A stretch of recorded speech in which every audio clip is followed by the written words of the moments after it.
Boa noite a todos. É um prazer estar aqui mais uma vez para comentar um trecho do Evangelho segundo o Espiritismo na live da Casa de Francisco. Tá? Agradeço o convite de Simone mais uma vez e é um prazer não só comentar o Evangelho, como trabalhar nessa casa maravilhosa, não canso de dizer. Bem-vinda, Esbaida, Beatriz. Pergunto a vocês, me ouvem e me veem bem? Assim eu já posso começar. Boa noite, bem-vindos, Araceli, Raila. Muito bem, um prazer ver vocês, ainda que dessa maneira, né? Eu espero que logo mais estejamos juntos presencialmente também. Muito bem, então vamos começar. Hoje eu vou comentar os itens 6 e 7, fé religiosa, condições da fé inabalável, que estão no capítulo 19, a fé que transporta montanhas, tá? E aí, entre as várias acepções, significados de fé, nós podemos definir a fé como a confiança, a certeza no cumprimento ou na existência de algo.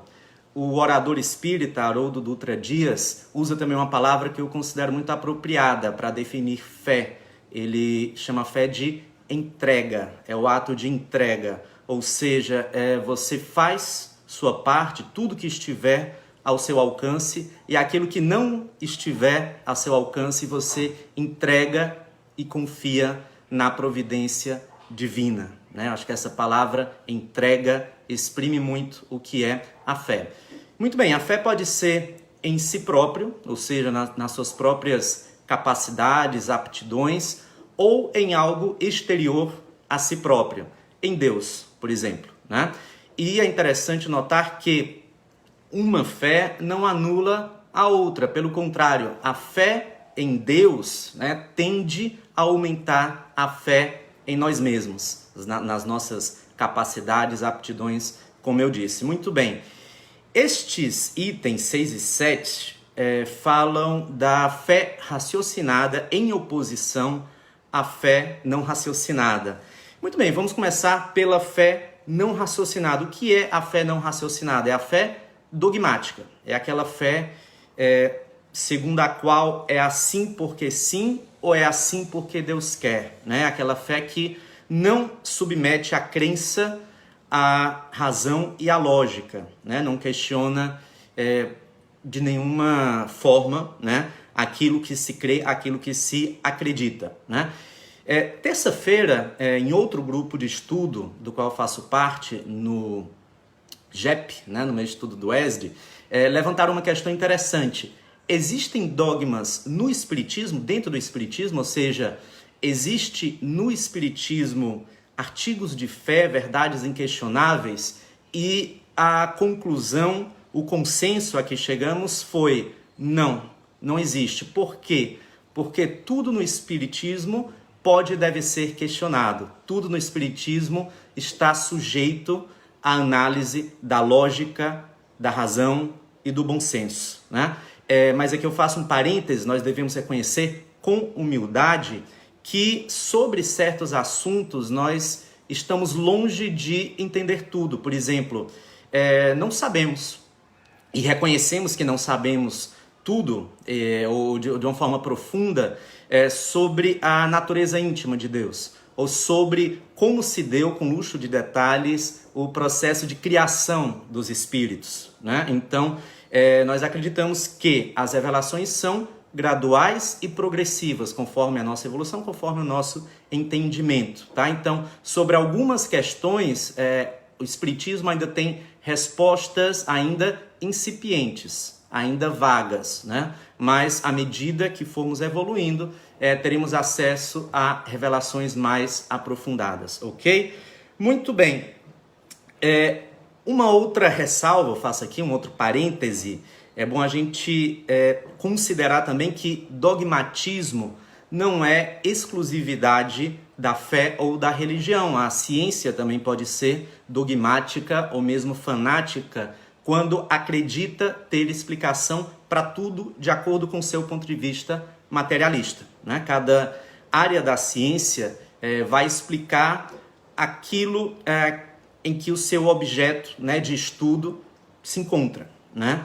Mas existem alguns fenômenos que escapam à compreensão das ciências naturais ou ciências sociais. Inclusive, foi nesse vácuo, né, nessa lacuna, que surgiu o Espiritismo, estudando eventos, fenômenos, né, que as ciências acadêmicas, digamos assim, né, naturais ou sociais, enfim, não davam conta de explicar, tudo bem? E aí surgiu Allan Kardec. Não vou explicar agora este detalhe porque escapa da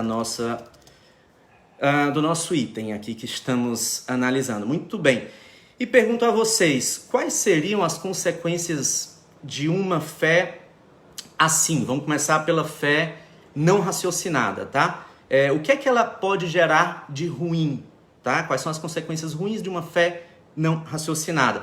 Primeiramente, ela tende a ser frágil, débil. Por quê? Porque ela não resiste aos fatos, ela é insegura. Então, ao não admitir provas ou não requerer provas, a fé cega abre espaço para a dúvida. E onde há dúvida, há uma fé que, podemos dizer assim, é movediça, né? Ela não se sustenta, né? E ela pode também conduzir ao fanatismo. Isso, inclusive, está nesse item que nós estamos estudando aqui hoje. E isso que eu estou apresentando a vocês é confirmado por Kardec nestes seguintes trechos que eu vou ler aqui para vocês. Muito bem. A fé cega nada examina, tudo aceita, e cedo ou tarde ruirá, ou seja, cairá por terra, porque ela não se ampara na verdade. E Kardec, em outro momento, continua: a fé cega não é mais deste século. E ele falava do século XIX, né? Nós já estamos no século XXI. Imagine no século XXI. Obviamente, se a fé cega não deveria mais ter espaço 2 séculos atrás, não seria hoje que ela teria. Muito bem. E falando agora da fé raciocinada. Eu falei quais são as consequências da fé não raciocinada. Vamos então entender quais são as consequências da fé raciocinada. Segundo essa passagem do Evangelho segundo o Espiritismo, a fé raciocinada tende a ser mais sustentável, porque ela é amparada numa base sólida, não é qualquer vendaval que abala as estruturas dessa fé. É por isso que Kardec diz, isso está na introdução do Evangelho segundo o Espiritismo: fé inabalável é somente aquela que pode encarar frente a frente a razão em todas as épocas da humanidade. Mais adiante, nesse capítulo, nesse trecho que eu trago para vocês, Kardec, os espíritos, na verdade, dizem: a fé necessita de uma base, e essa base é a perfeita compreensão daquilo em que se deve crer.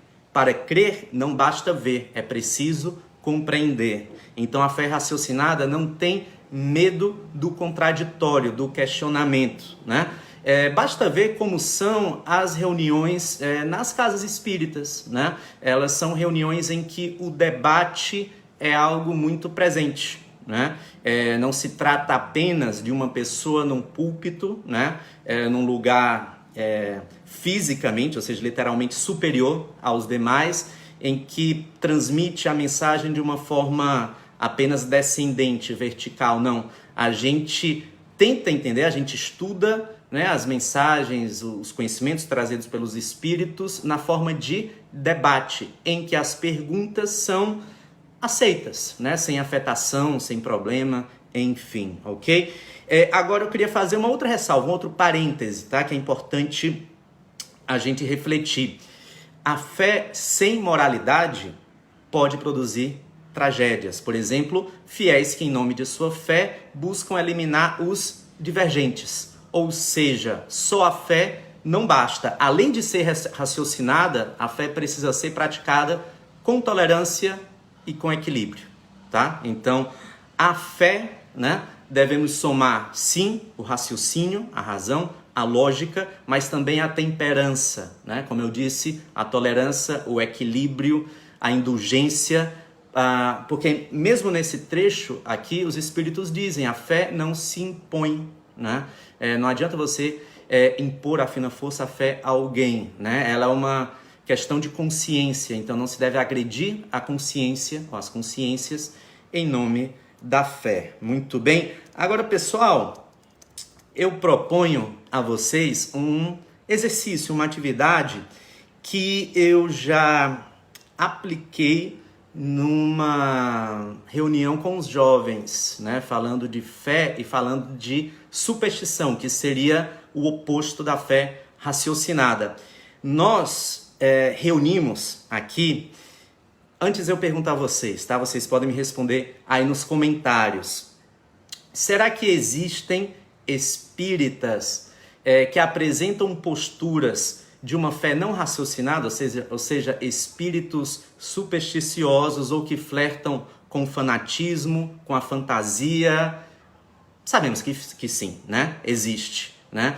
Se isso não está na base doutrinária do Espiritismo, eu acredito que não está, mas está certamente na prática de alguns espíritas. E quando eu digo isso de alguns espíritas, eu me incluo, qualquer um de nós pode se incluir nisso, tá? Ou seja, nós ainda preservamos algumas práticas que atentam contra a fé raciocinada, apesar de todo o conhecimento que a gente tem nos livros, nas palestras, enfim.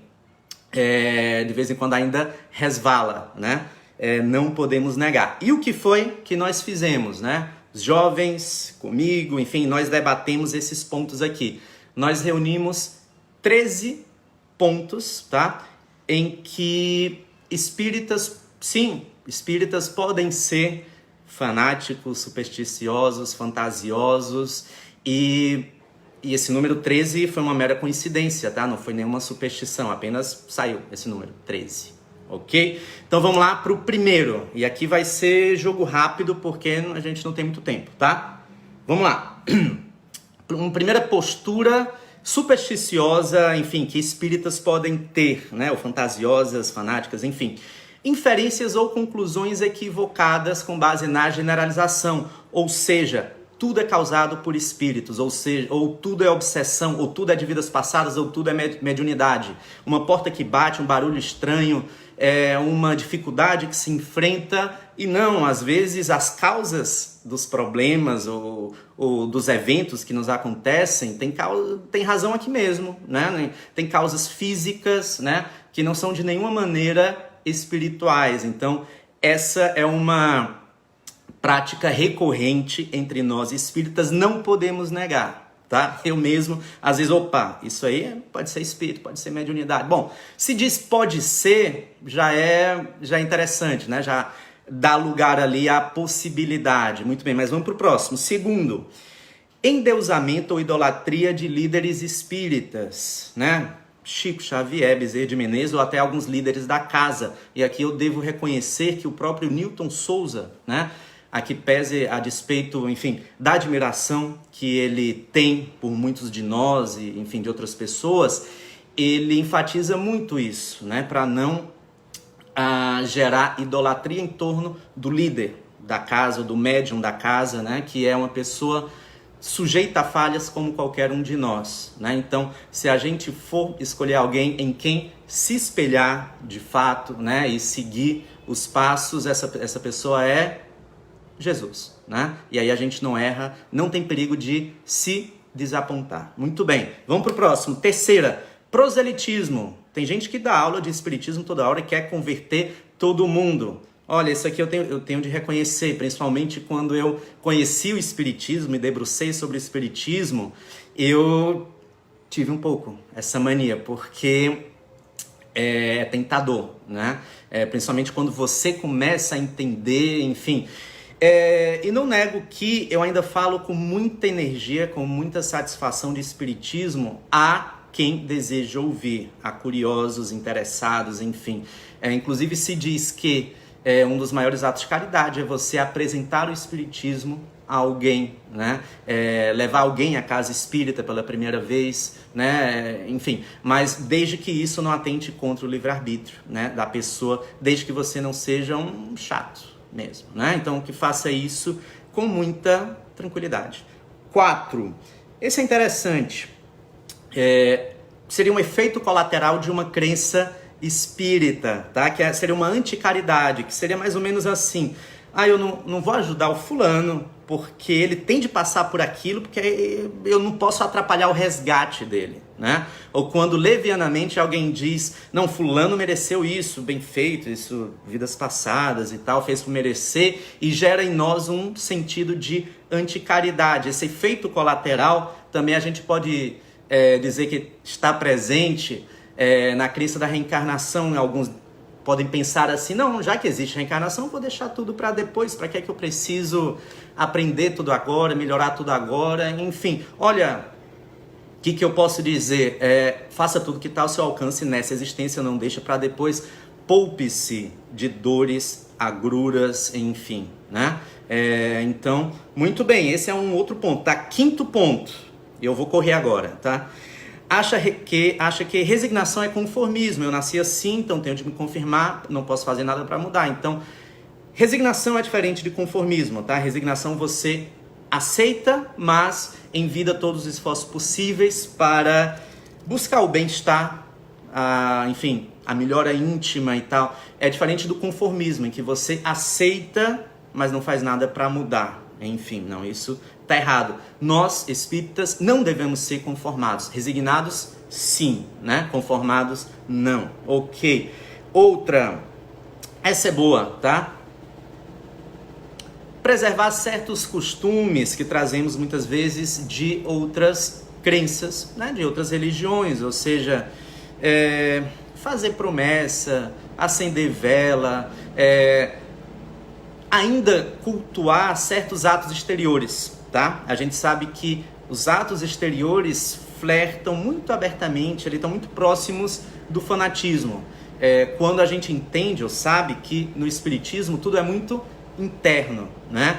Tudo se refere às ações, aos pensamentos, enfim. Então, não é ficar de joelho, não é uma posição, enfim, que vai te tornar mais próximo, né, da espiritualidade superior, tá?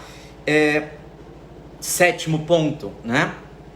Aqui já tem a ver com outra crença, mas talvez uma crença mais oriental, ou seja, a gente conhece a lei de causa e efeito, lei de ação e reação, lei do retorno, enfim, mas a gente sabe que as coisas não são assim tão deterministas, né? Ou seja, não estava escrito maktub, ou seja, foi programado dessa maneira, não posso mudar, como se não fôssemos senhores de nosso destino. Essa é uma crença, podemos dizer, essa é muito comum, né? Essa é muito comum entre os espíritas. Não, está escrito, é assim, não posso mudar. Não, podemos, devemos mudar, tá? Vamos lá adiante. Outra, acreditamos, isso aqui se fala muito, hein? Inclusive nos nossos grupos de estudo, tá? Eu acho que nós estamos atentos a isso.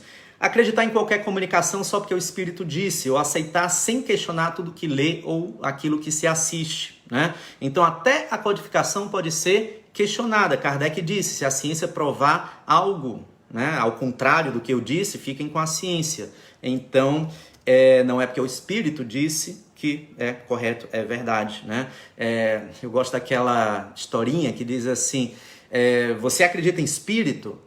E aí você pode responder: não em todos, porque alguns mentem, né? Então, não se deve acreditar em tudo que se diz, nem mesmo os espíritos. Questionar sempre, como diz minha amiga Ana Maia. Aí, muito bem. Próximo. Esse é até engraçadinho, mas eu vou dizer aqui: reunião do Evangelho no lar, né? E aí você se concentra, abre aleatoriamente o Evangelho, porque acha que vai sair algo especial para você. E eu digo que normalmente sai. E sai porque o Evangelho é todo maravilhoso, da capa a contracapa, sabe? E muitas vezes isso cria essa prática de abrir o Evangelho e achar que aquilo foi para você, enfim. Olha, eu acho que onde se abrir no Evangelho vai cair em algo maravilhoso, sabe? Então, enfim, eventualmente eu ainda abro o Evangelho e aguardo que caia algo maravilhoso. Tem gente que quer tapear, assim, abre, não valeu, vou abrir de novo, né? Não, tem que ser honesto, né? Não pode ser assim. Ok? Então essa é uma besteirinha, não tem nenhum problema, mas vamos lá.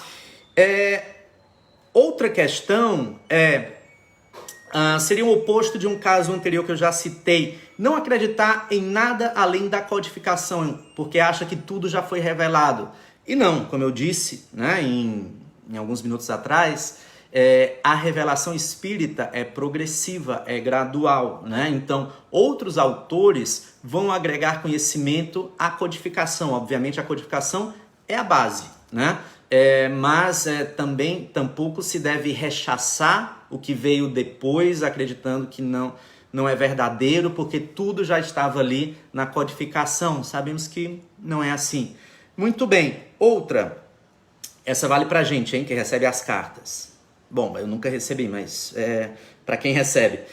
Acreditar que o familiar morto será necessariamente um anjo da guarda. E aí preserva inconscientemente um costume antigo, uma crença antiga. Se ele morreu é porque hoje ele já tem o conhecimento de tudo, né? Enfim, já é uma pessoa de bem, um espírito superior. E não, quando se desencarna, sabemos que levamos conosco, nossas virtudes, nossas conquistas, mas também nossas debilidades, nossas falências morais. Então, não é porque alguém desencarna que terá o conhecimento de tudo, ou mesmo poderá ser um espírito protetor da família. Sabemos que não. Muitas vezes quem desencarna, esse é o mais necessitado, né, de ajuda, de atenção, de prece. Nada é tão agradável a quem parte, a quem desencarna, do que as preces no relato dos próprios espíritos.